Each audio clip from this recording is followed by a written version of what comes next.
nostalgia, memories, growing up in Central Florida in the 1990s. What a bunch of sappy crap. It's the Sappy Crap Podcast, starring Steve Bauman and Jarman Day. Welcome to the Sappy Crap Podcast, where the names are changed, but the stories are real. I'm Jarman. And I'm Steve. That's right. The stories are real, or at least how our dusty brains remember them after all these years. That's right. And what are we talking about this week, Steve? Well, this week, we are going to talk about something that you can't get through adolescence really without, and that's sex. That's right. We're going to do an episode about sex for our second to last episode of the Sappy Crap Podcast. If you hadn't heard, this is going to be a 40-episode romp, and it'll be over with after that. It'll be a self-contained That way we only thing. have to live with the embarrassment for one episode if this goes extremely poorly. Exactly. And Steve has the unique privilege of doing this episode right in front of his wife, who's in the same house. That's right. She's right there. She's looking at me. So he has to be unfiltered in front of his wife, and I think that's okay. They've been together a long time. There's probably no secrets between them. A hot minute. There's no secrets between you anymore. We've seen all the gross, dark places. Oh, we're both very aware. Well, I wasn't going to go there, but we might as well jump right in. So I gave Jarman about 10 minutes ago a question to think about. And what do you remember about sex ed?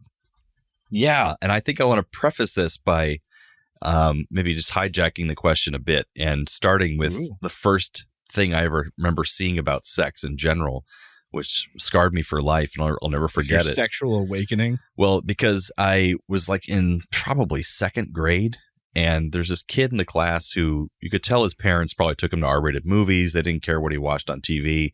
He always knew way too much for his age. And he had his Spider-Man action figure with some other action figure. I remember it was Spider-Man. And he was holding the legs in one hand and the head in the other hand, and then moving him up and down on top of another action figure.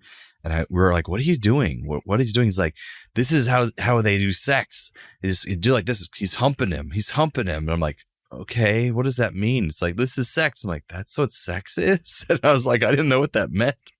So then we skipped forward several years, and I think sixth grade is when we had our first sex ed course, at least for me. So at this point, you're pretty sure that every time you have sex, you have to put on a Spider-Man costume. Every time. Well, I think I used that information, to get really down and dirty here, is that then I realized I was going to try what Spider-Man was doing in my bed. Okay. And I remember doing that in bed one night. I was just humping the bed. I'm like, that kind of feels good. All right. Even if it's an accident, this is all right. Yeah. And I was like, so I think I even did that early on. Like my body, I guess, grew maybe more than other people, or maybe it's the same. I don't know. But where I actually went to completion by just humping the bed. Wow. That happened. And I remember, because I'll never forget that happening for the first time. I'm like, why is it wet here? What's going on? Dilly already humps pillows and stuff. He's already pretty aggressive about it. He's like a puppy, just humping things. That's right. That's Steve's son, by the way, is very new son. Just humps pillows and stuff. He's 1.5. That's adorable. So and he knows one of his first words he would ever say consistently was "bomba," because that's his penis. Oh my God, bomba! How did that come about? Bomba. Where did that come from? I don't even know where it came from, but he just started referring to it as his bomba when we went, "Yeah, stop touching your bomba.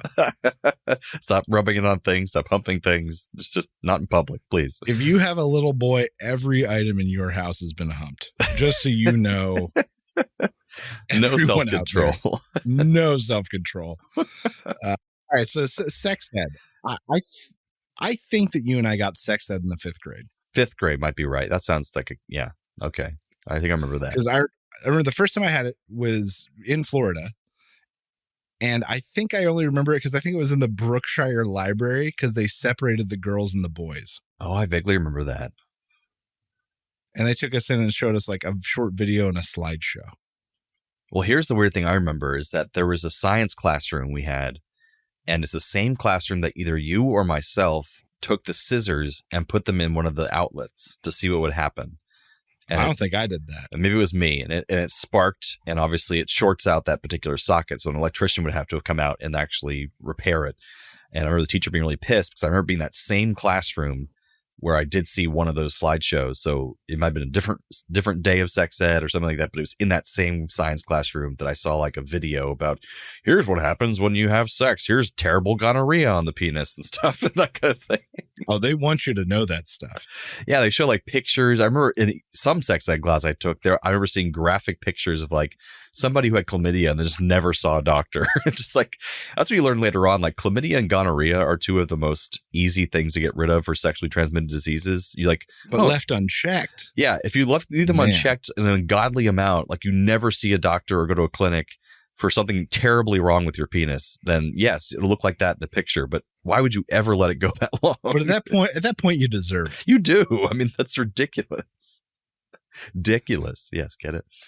But I remember it being it was either STD pictures, yep, or very scientific. Mm-hmm. I remember a lot of diagrams of like vaginas and the uterus and that kind of thing. And then and I also remember like the like, this is your changing body, and it was like a boy, and then like a slightly pubescent boy, and then a man, and they're like, what do you notice? And I remember this kid Bubba yelling, he's got a bigger wiener. We all thought that was hilarious. That was hilarious. I hated that kid. Yeah, that kid lived in my street, and that's he did. Whole other thing. But yeah, I remember there's always like I just remember the drawn on like very poorly illustrated pubic hair was always in those diagrams. Oh yeah. And my mom actually gave me a book when we started taking those courses called What's Happening in My Body, Book for Boys. Apparently it's a very popular book throughout the 70s to like the 90s to give your kids. It's like What Happened in My Body, Book for Girls, so the same thing. And it had all these the same kind of pictures of like these diagrams of like parts. And it was just, yeah, that's what we got as kids. That's right. From parents who are too embarrassed to actually just have that conversation. Well, on that note, did your parents ever have the talk with you, that kind of thing? Oh, no. Nope. Nothing. Not even a little bit, really. I'm sure my parents are going to disagree, but nah, I would remember something that awkward. I feel like that, like once my dad signed that permission slip for me to go take the sex ed class, he was like, and I'm done. That's all I got to do for that. It's funny because I have this memory that could be like we mentioned in the beginning of the episode, my dusty brain forgetting the way things actually happened. But this is how the scene played out with my mom. Is she took me into her bedroom, which I barely ever go in the bedroom, and then in her bedroom, and then she's like, "Okay, so we need to talk about something. There's when a man and a woman, birds and bees. You'll notice if you look at your penis, there are two holes at the top. Here's this book. That was it. So I was like, and what stuck with me that whole stammering conversation, my mom trying desperately because it's a boy. What is she going to do with this little boy? Is the two holes thing. And so from then on, I'm like, what is this two holes thing she mentioned? Am I weird because I don't have a second hole?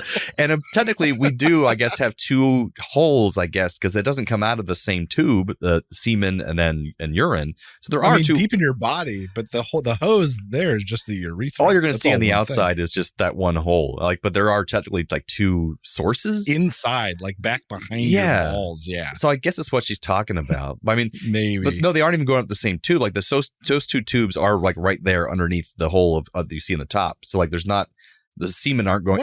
No, the semen's not going through any of the same tube as the urine is. False. You need some more sex ed. You need more sex ed. There's no semen anywhere going anywhere where urine is. That just doesn't happen except for the very tip of your penis where they both come out. But anyways, that's another story for another time. This is not sex episode, it's sex ed episode. So the urethra is the channel that carries the sperm. The urethra carries the sperm? Yeah. And the urine? The urethra is also part of the urinary system because also the channel through which pee passes as it leaves the bladder and exits the body. They go through the same tube? Oh my God, guys, we're having actual revelations here. What? On the Sappy Crap podcast. Like deep in there, there's like a switch basically. But still, my OCD self. When you're getting close to ejaculating, it shuts so that you can't pee and come at the same time. I just don't like the idea that they're ever in the same tube because then, like, it's contaminated. Yeah, but that's why you pee after every time. But I guess urine is also sterile, so it's not a big deal. But anyways, I digress. Yeah, you could drink both. It doesn't matter. Just drink it and put it all over your face. It's fine. Man, we're learning real things here on Sappy Crap. Oh, yeah. Oh, yeah. So let's talk about sort of the next, let's say, incarnation of sex in pubescent or prepubescent boys' lives. That's porn. Oh, yeah. So I think Steve and I sort of first memories. Right. I think Steve and I's first memories of somewhat porn would either be found magazines, either through our fathers or from ones we found in the woods, because that's the thing that happens.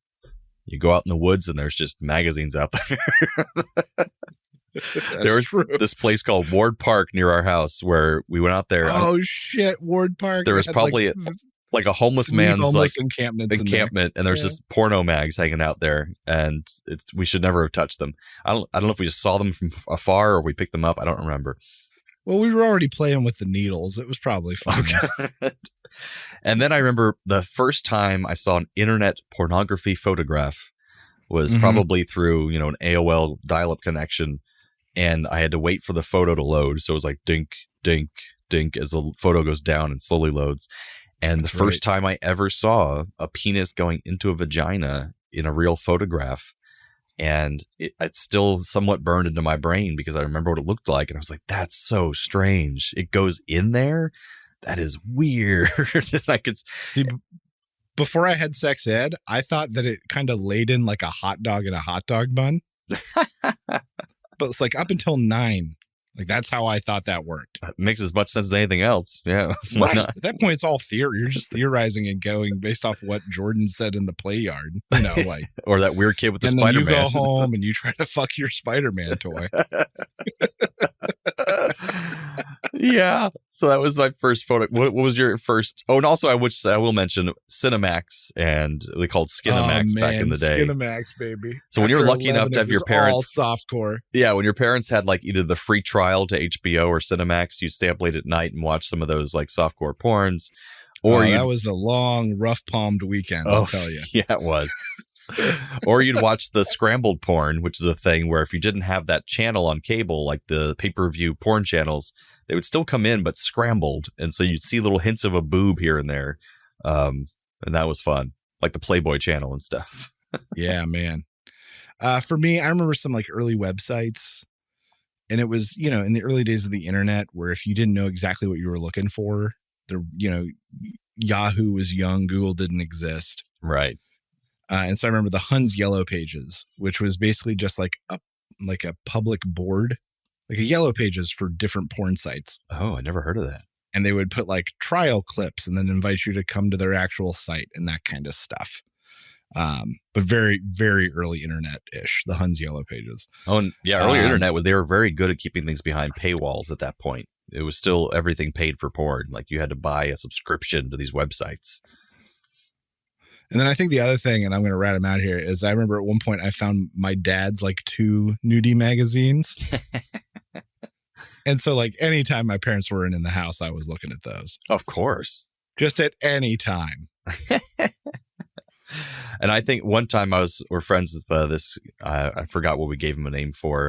We'll call him Timmy Dowd. But me and Timmy Dowd, we'd go on our bikes to the Walden Books nearby, and that was where we would actually steal things. I've never stolen in my life except pornography, and we go in there, and it's going to be the name of your memoir. I've never stolen anything in my life but pornography. But pornography. And I remember we stole a Perfect 10 magazine, which at the time was, I think, owned by Penthouse, but it was basically only women with natural breasts and they hadn't any plastic surgery. That was the big claim to fame of that magazine. Right. And then we stole the Kama Sutra, which is like a $30 hardcover book with actual photographs of people doing. Yeah, you guys stole like a coffee table book version of the Kama Sutra. It was big. I don't know how you guys snuck that thing out there. The thing was huge. Put it right under our shirt. It was hardcover. Yep, and we went on our bicycle and then biked back with it back home and started looking at it. And I still have that book to this day. Oh yeah, so that was some, because there's no other way to get it. We like AOL was so slow, and you had to know where to go to get porn that it wasn't really accessible. There wasn't like this on your phone, just pick it up when you want to. And I remember your mags, like the few that you had. It was like, oh, where am I going to put them that my mom will never find them? And you put them in this like black Rolodex file thing that had all your UFO research in it. I sure did. I had a Rolodex where I would be researching Bigfoot and UFOs. It wasn't, yeah, and I kind of a Rolodex. It was a file holder, and I print out any articles or pictures of UFOs or Men in Black and Bigfoot, and I put in this Rolodex. I'm like, oh, I'll put the porn in there too, because why would my mom ever look in there? So that worked out pretty well. So boring. No one's ever gonna go in there. So on that note, did your parents ever catch you with any of this stuff? Oh yeah, there was one time I printed a picture out on our old black and white laser printer. I took it in the bathroom for a little bit of palm business, and then had to tuck it. Like couldn't get it back to my hidey hole, and had to tuck it in a drawer. And of course, my mom like cleaned the bathroom and found it. My dad said she found it. She was very disappointed. Disappointed, yes. But we never talked about it to what I remember. And then. Yeah, I think that's like the one time my dad walked out on me once again doing some palm business. At some point in high school, we never ever acknowledged it or talked about it. Of course. I remember he like went away long enough for me to like go, oh shit, and he came back out and he's like, it's not the place. It's late. Go to bed. We got church tomorrow. I got church tomorrow. That was it. We never talked about it again. This is the first time I am mentioning this since it happened. Of course. When I was 15 or 16 years old. Wow, that's older too. That's right. I remember right soon, like maybe a couple of years after I had the Spider-Man revelation, I had Spider-Man revelation. I had moved on to more advanced activities by then, 2 years later, and I had gotten back from karate. So I was still in my gi from Taekwondo. That's what it was. And my parents, I thought, had gone to bed. And so I was in this back room of our old house in Chickasaw. And we turned the garage into like a den with a TV and everything. And so I was in there and I had the Skinamax going and I was on the couch and doing my business. And my dad comes in and I jump up because I'm in my gi still. And I'm like, I was just practicing my forms. So I jump up, start punching and like kicking, like, oh yeah, I was just practicing my forms. I want to make sure I get them for this next week. And he's like, yeah, okay. I just keep exits out. All right. Sure. And then, of course, with your partners, I don't know how much stuff you ever did at your house, but did you ever get walked in while things were actually going down with your significant others? No, my parents stayed well clear of that. Oh, good. That's a good thing. Well clear. Only one time did my stepdad walk in when me and Kathleen, we'll call her. It was my 10th grade drama girlfriend from theater. She's not dramatic. But anyways, she was in 12th grade, as you might remember. But we were doing things in the back game room and my stepdad walks in and I was like, down in her lower half because I was doing the business to her, doing that business, yeah. And then all of a sudden he walks in and I'm just like, we just pulled like pillows over us really quickly, and then he just said, "Oh, I'm sorry, I'll come back later." Just walked out. I just needed to use the printer. Thankfully, she wasn't like buck naked or anything like that, so it was just like the printer. And then one time I did walk in on my sister. And this was the dude, I remember you telling me about this. Pretty shortly after. You were messed up. I was traumatized because I walked into the back garage and the game room was back in the garage and I'm whistling, having a good time, going to go play some video games. I open the door and my sister is there, legs spread, just waiting for her boyfriend. And she thought I was her boyfriend walking back into the game room. We'll call him a douche. A douche, yes. And she just screams and covers up and I go, oh my God. And I closed the door and apparently a douche was in the bathroom, like right there in the garage. And she thought he was coming back and I was him. And so it was like thankfully my mind has successfully blocked out whatever I saw. I just know I know the content of what I must have seen, but I blocked it out entirely. So that's good. Yeah, I remember you telling, at least me, I don't know if you told anyone else, I remember you telling me about that very shortly after, and you were like, oh, and I fucking hate it. You were so mad at the time. Oh, of course. You don't want to see I think you were also mad that was happening on the couch in the game room. Which I couldn't be mad about because I sit there and I play Streets of Rage. So many things have happened on that couch. So it was, I should have been mad about that. Because speaking of which, and speaking of your mom or Scott walking in, it was one of our parties, 10th grade. And I had a girl at the time, and we went back. I was like, yeah, we're going to go make out. And so I snuck around the outside of the game room because I was one of like 3 people that knew it was there that was at the party. And we went in, and another guy and his girlfriend were in there. And they were like, oh, we can move to the floor. And so me and this girl get on the couch, and we're like making out real hard. And that was like the first time I grabbed a boob. Oh, right in that game room. Because I was like, this needs to escalate. It feels like it's going that way. And then I was like, what is the next thing? I guess boob. So I just went for it. Like I had no real game plan. And she was okay with it? Yeah. Oh, yeah. She was great. Nice. So then all of a sudden I hear the doorknob rumble, and then I hear Mom's voice. Why is this locked? Oh, God. And I flipped the light on and unpaused Streets of Rage, which was on the TV. Of course it was. And I remember Brian, like Quicksilver, was up over the couch and next to me with a controller in his hand in half a second or less. It's impressive. And for me to reach over and go like, oh, I'm sorry. I didn't know this was locked. We must have got locked by accident. And your mom like clearly didn't buy it, but this was so fast. Like I remember Brian was next to me. I thought I'd been making out with him. Like he was there that quick. That's impressive. Where'd the girls go? The girls, like one was behind because they were behind the couch. They were on like the computer side. And then the girl I was with was now on the other side of Brian. Gotcha. So there was space for Jesus and everything.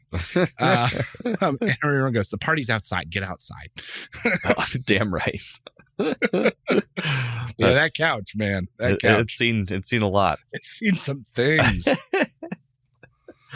Oh man.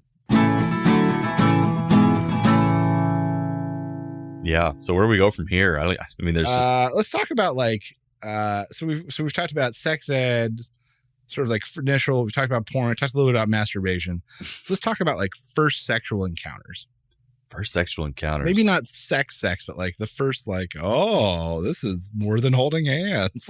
Well, I think unfortunately or fortunately, either way, I don't regret it or anything. But when I was 15, I started dating a young woman. I don't know what we've called her in the past, but let's call her Arwen. Why not? Arwen. Yes. Yeah. So, because I like Lord of the Rings. And we pretty much, she was my first of everything pretty much. And we did I was her first as well. We just kind of went the gamut, and I was you guys went from 0 to 60 pretty quick. Yeah. Cause before that I barely made out with anybody. And then all of a sudden me and her did everything. We did it over time. We were together for like 7 months or something, but those 7 months, it went pretty quick. And, I was like, oh, I'm in love. I'll be with her forever. And I remember my stepdad saying at the time, no, this is not it. I'm gonna tell you, you were a real pain in the ass in that period. Of course I was, because you were so just cock crazy. Yeah, that like everything else took second. Like everything else, there was a while where like I just didn't see you. Yeah, and that's the thing. Is when you have access to that at the age of 15, when your hormones are the most raging in the world, it's dangerous. Oh man, you'll do anything. It's dangerous. It'll take over your whole life, and it kind of did for a while. That's how women talk high school boys into murdering their husbands. Like, that's how it happens. Yes. Because at that age, you will do anything. And we were so deluded into our relationship that I eventually broke it off because I had legitimate fear that she was going to steal my sperm to make herself pregnant.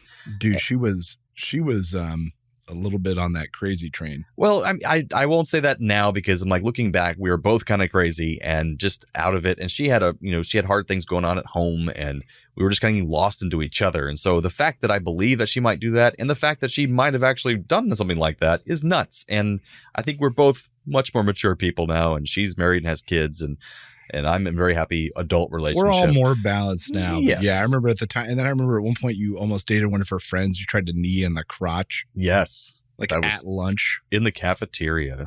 Or you came over to the table immediately, you're like, holy shit, guys, you had no idea what just happened. Can't believe this is going down. Oh my God. So what about you? So mine was, we'll say, more gradual, Mm-hmm. in that I dated a lot of girls, but didn't date anyone seriously or really long term in any real way until senior year, for the most part. So that's when most of my experience came. I did have a little bit at the end of junior with a girl. I'll just call her Jen because it's such a common name. It is. And her, the end of my junior year into the summer. Mm-hmm. And her and I got amorous, and we were both kind of feeling it out because neither of us had a whole lot of experience on either end. And I remember it was the weekend before I went to go start working at camp. It's like the weekend after school ended before I went to start working at camp. And I had a very full weekend plan because it was my last weekend of like the summer with you guys, including her. So her and I went out to see like an afternoon movie out at the Winter Park Village. Is that right? Yep. Winter Park Village. I remember during the movie, her hand was like creeping up on my leg. Mm-hmm. And I was like, oh, is this happening? Is this happening? And then a more panicked voice said, is this happening? And then we went back to my place. And I remember my dad went outside to like cut the lawn. And my mom was out doing something. So we like had the couch inside to ourselves. I remember she started like, her hand gravitated to my crotch. It was outside the pants, entirely outside the pants. Mm-hmm. She's driving me insane. And I remember I tried to do a little bit of finger play with her too. And I was never so happy when she was like, no further than that. And I was like, okay, great. Thank God. Because I don't know what I'm doing. I don't know what I'm doing. So whatever, baby. Whatever, baby. Thank you. And she's rubbing me through my pants. And I'm like, right on the precipice. And then the doorbell rings. And the first of like you guys show up because we were also having a Halo party that night for my last night. And so I got like super blue ball and cock blocked. Saved by the bell. Showing up to play Halo. Hey man, you ready to play Halo? What's up with your pants? Why are you holding your pants? And then we didn't eventually complete, mind you, still outside of the pants for my birthday when I came back to town. Oh, what a birthday present. What a birthday present. Oh, man. And then after that, I dated a girl called Shelly. Why not Shelly? I don't know what we've called her before. Senior year, and her and I met up on Valentine's Day, and we were going to give each other oral. And that was like there's like a big lead up to this. Right. And she showed up and she wore sexy underwear. And I think my dad was like on call working. And my mom was at that point in Seattle. Nice. And so she came over and we went back to the bedroom and she was wearing, like, as I said, fancy red underwear. And I was about to go and she like freaked out.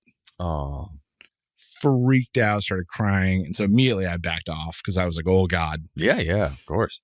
So I'm like, take the time you need, get dressed. She came out. We ended up hanging out the rest of the evening. But nothing else happened. See, that's what a good person does. It doesn't just push them into the situation. Well, and once again, there's also that level, let's say, of relief, but like I was also nervous. Right, of course. I had no experience in this arena. And so when she was like, it's off, part of me was like, oh, thank God. I had no idea what I was about to do.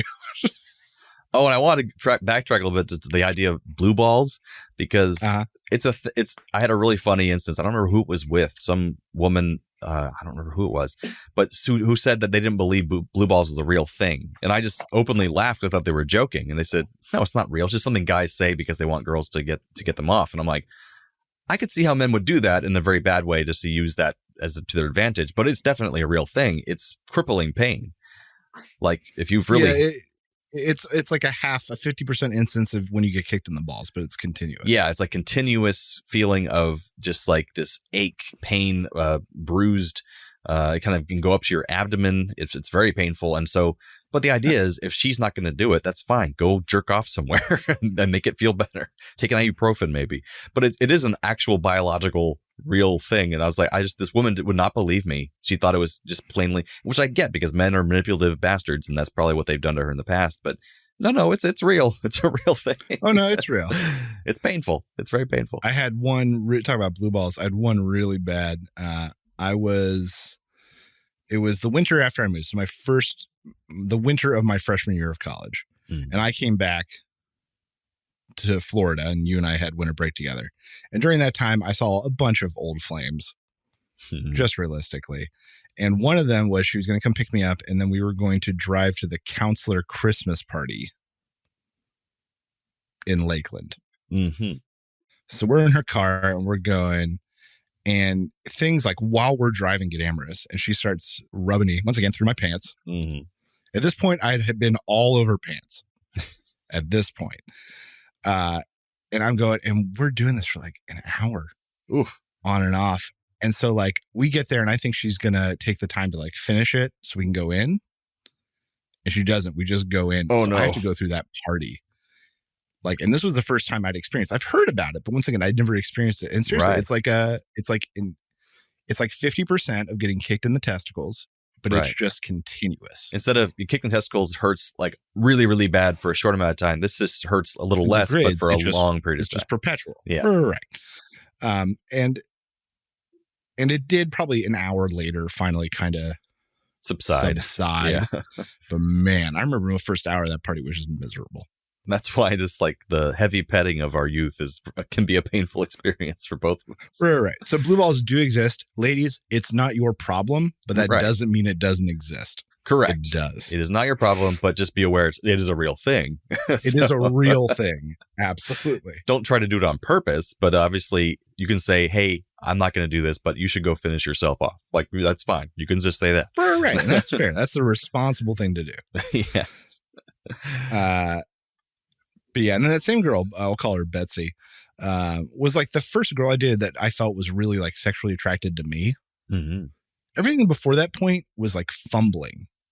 Right. Like we were kind of doing it because it was the next thing to do. Both of us were willing and there, but she was the first girl I ever dated that felt like she was really like sexually into me. Nice. And that was sort of a weird thing. Because I said after that point, it's just all like, I guess we do this next. We're supposed to, right? It's obligated. That's right.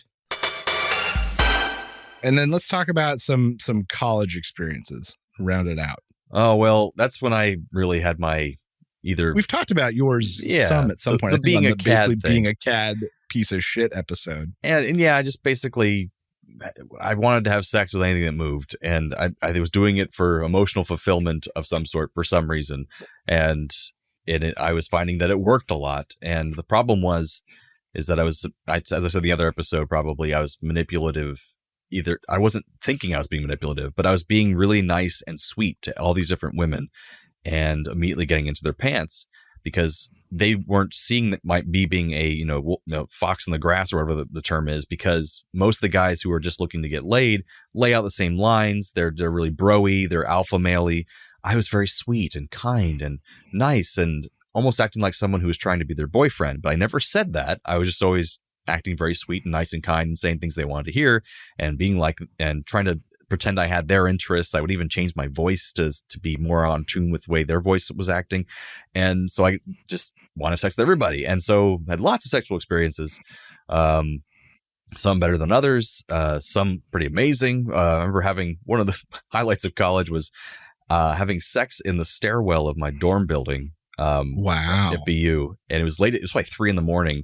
Me and this girl had been, without all her friends, we were walking along the train tracks that are right in the Charles River, right between Harvard and BU, where I went to BU. And then, so we go back, finally 3 a.m. She smoked a lot of pot. I didn't do that, but I drank some that night. And we were making out as we're going up the stairs. And finally, I'm just like, we're making out really hard. She's grabbing me, I'm grabbing her, and just pulled the pants down. And for some reason, she was the exact right height to where she didn't even really spread her legs that much. She was standing, I was standing, and we just had sex against the wall. It was just, I mean, I don't need that kind of experience in my life anymore, but that was probably one of the hottest things that I'd done in my sexual experiences. Everyone wants that story, right? Yeah. And it was just like that happened and we didn't end poorly. It just didn't go anywhere and she didn't hate me. So that's also pleasant too, because a lot of instances of my sexual experiences, they ended up hating me in the end, and rightfully so. But with her, it just kind of, or things just go south, or But this one petered out just fine. And it was just like, we weren't meant to be together. It was just a fun little thing. We had a couple of trysts here and there and it was done. And yeah, so that was probably one of the highlights of college was that one. But would you say that's the weirdest place you've ever made whoopee? Well, I also had sex in the redwood forest, but did not get to finish. Which redwood forest? I don't remember because it was in California somewhere, but I don't. Okay. It was with my college girlfriend as well, different girl, obviously. And we just want to try it. But I think some people started coming up the trail and we could hear them coming. So we're like, pull up the pants and, didn't finish it. But that was pretty cool. So what would be the weirdest place or interesting place you've had sex? Let's see. There were a lot of like really nice, like viewing parks in Seattle for like very good, nice views. Yeah. Of the city. But then in between them were these very dark, very steep stairways. Oh, those were like perfect. Like a danger element to that time of night. Oh yeah, danger element. Danger. You're gonna get mugged and someone catch you having sex at the same time. Oh, I wouldn't stop. Oh, you want my money? Here, just let me keep going. Increases the heat.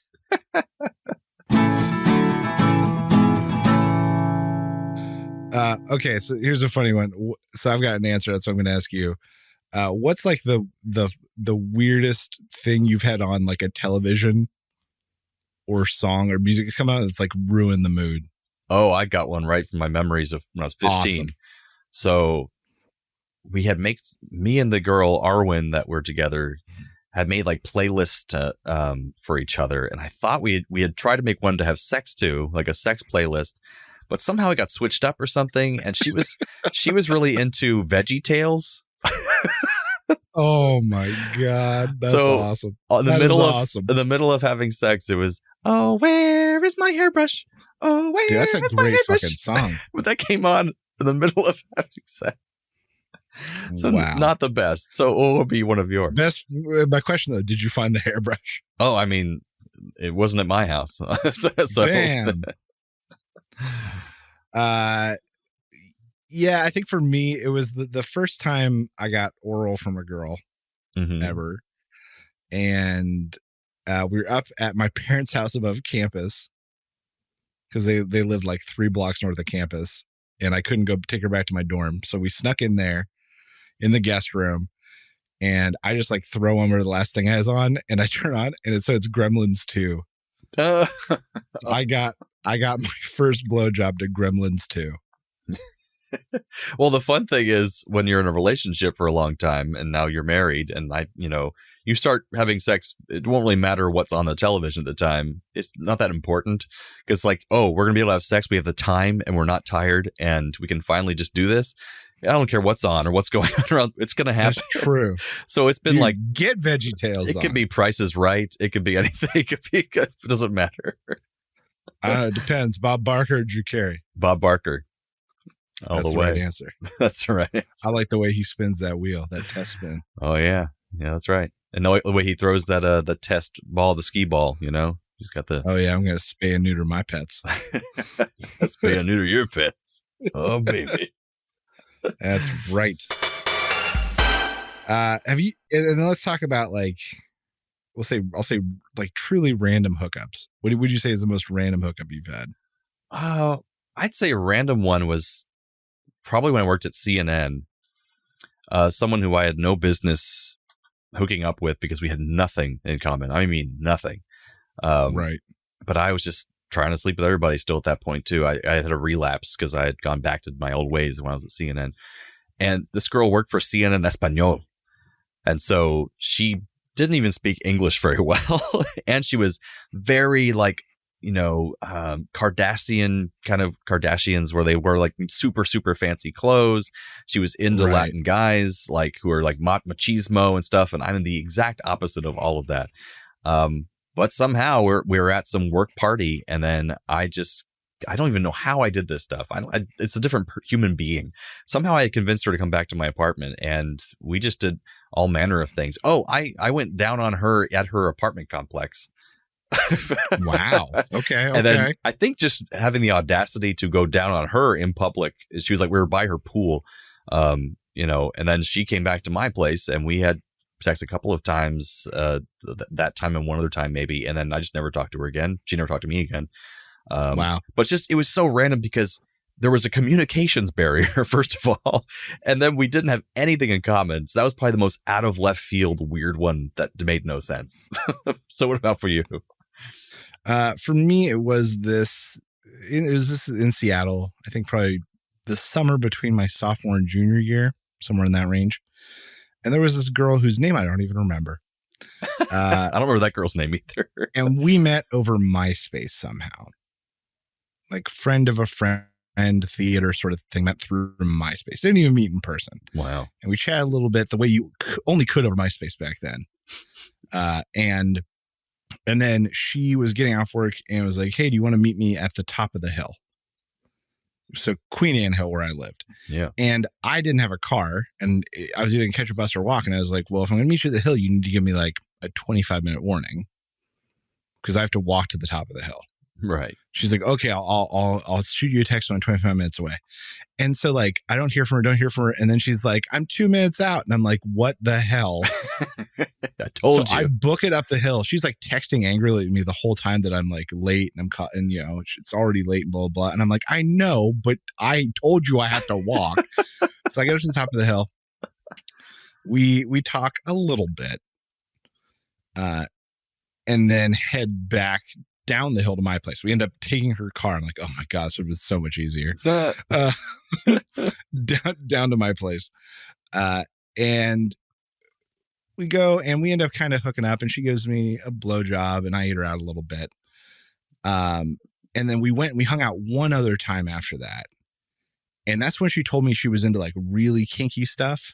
Oh, where at that point I hadn't even had sex. So to suddenly be like immersed with a highly kinky girl was like, what? It's like 0 to 60 real fast. I don't know if I can do some of those things. And then I remember, and I was like, not say offended by this, but I remember she was so sure that she was going to take my virginity. Oh, so she was kind of excited by that? Right. But it was almost this concept. I was like, am I just part of some sort of conquest? I remember being very annoyed by it. Oh, yeah. And so we saw each other, I think, a total of 3 times. And you were like, nope, and not also going to happen. She had one of those weird, ugly dogs with no hair that you have to buy sweaters for. Like one of those kind of dogs, like the rat dogs. It's terrible. I went, nah, I don't think I can do that. Okay. Oh, the dog is part of the package, yeah, because you can be with somebody and like, nah, it's just not worth their it. Pet, but man, this thing was gross. This thing. It was one of a dog. Oh my god, it was so gross. It was like one of those dogs with like a mohawk. Looks like a little rat. It's fucking terrible. I've seen them. They're awful. It's not worth it. They are. I can confirm. And she was not great either. Yeah, I remember this girl I dated briefly here in Orlando, and she was one of those people that, this is a terrible stereotype, but I found it to be true more than once, is that if they're a little unhinged, they're pretty crazy in the bed. That's right. In a good way. They do say that. And not like, weird stuff, but just like they're just really, really giving, really intense and passionate.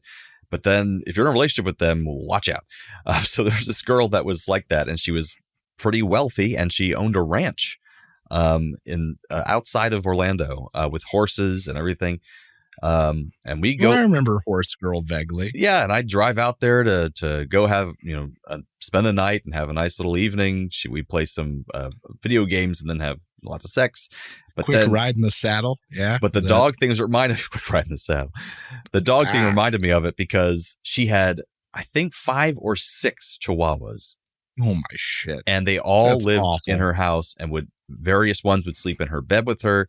And then there was one that live outside because he was just too crazy, she said. And I'm like, he's too crazy? The ones that are inside that are pooping and peeing on your floor every night, those aren't the crazy ones? He's like, yeah, that one's nuts. He has to stay outside. I'm like, what? So, yeah, I was like, I just couldn't handle it. Like, beyond her just being an unusual person who just wasn't for me, the sex wasn't that good where I'm like, I can deal with 5 Chihuahuas being absolutely insane. it was 3 chihuahuas good at most. At best. At best. 3 chihuahuas. Yeah, there was just no.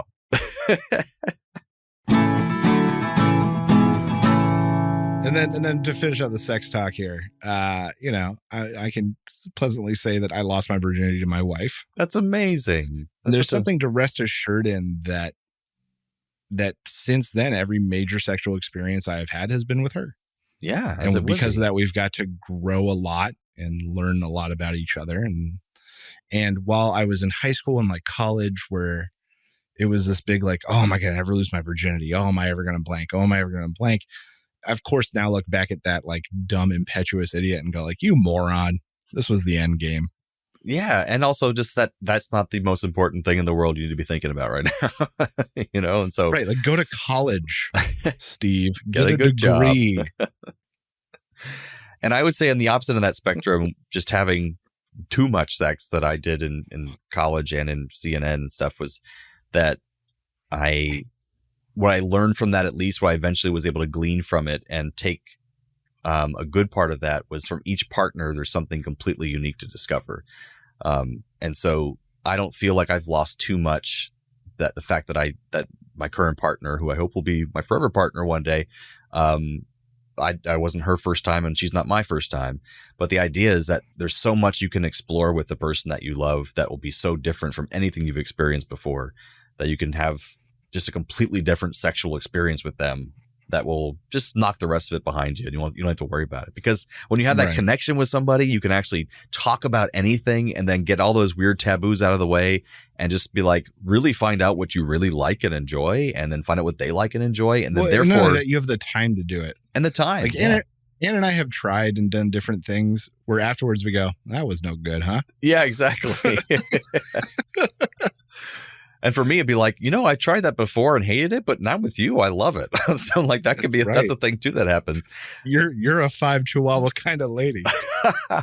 No one is a 5 chihuahua kind of lady. I'm sorry. It just, nothing is that good. That's right. Jolie has capped out at 4.5 chihuahuas. She'll be lucky if she gets 1 chihuahua at this point. I have PTSD. I'm just not going to happen. All right. How many emus are we talking? Emus are all right. You can get at least she's a 2 emu kind of woman. A 3 Gary Busey gal.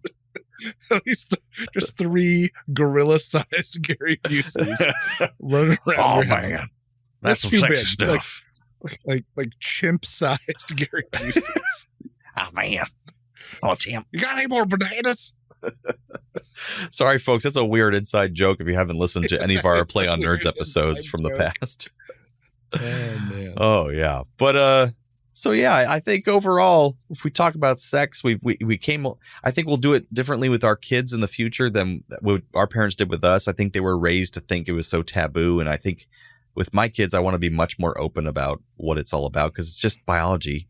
It's not what makes a relationship either. It's not so much importance is put on it. And making it so taboo makes it seem too important. And I don't think it is that important. It's important in some ways, but I'm saying that there's so much more important things to a loving relationship than the sex. The sex is just a little part of that.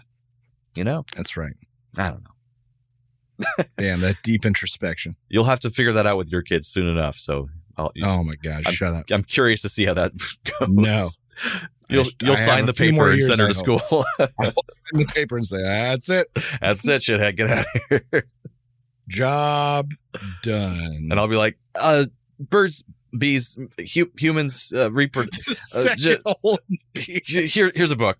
Here's a book. Oh my God, Jared, I can't believe we discovered that on this episode. Discovered what? But now when you talk to your son, you're going to be able to confidently say there's one hole down there. Oh, yes. I still don't know what she was referring to then. There is plumbing deep in there. Of course. Deep in there where there are 2, but it's inside you. And maybe she was thinking back to her discussion with my sister, because they do have a separate urethra and vagina. She was that. Yeah, that is true. Yeah, she was that nervous. Well, I love my mom so much. Maybe I'm remembering that wrong too, Mom. If you ever hopefully not listen to this episode, but if you do, I'm sorry if I remember that conversation. Your mom thinks that. Maybe. I almost what thought if she just truthfully told you that? I almost thought there were two different tubes. That's how sheltered her generation is. They were. The greatest generation never talked to the boomers about that kind of stuff. It just... No, they just figured the hippies did it and just took care of that shit. But anyways, that's a sex episode, folks. I think it is. That's right. Join us next time for the final episode of the Sappy Crap Podcast, episode 40, where we're just going to talk about friendship and some feel good stuff. Yeah, no sad things, no awkward things, just some feel good. I mean, stuff. There'll probably be some awkward things and some sad things. Okay, we guarantee nothing, folks. We guarantee nothing. But thanks for joining us for this delightful stumble down memory lane. And don't forget, the good old days weren't always that good. This podcast was brought to you by A Play on Nerds.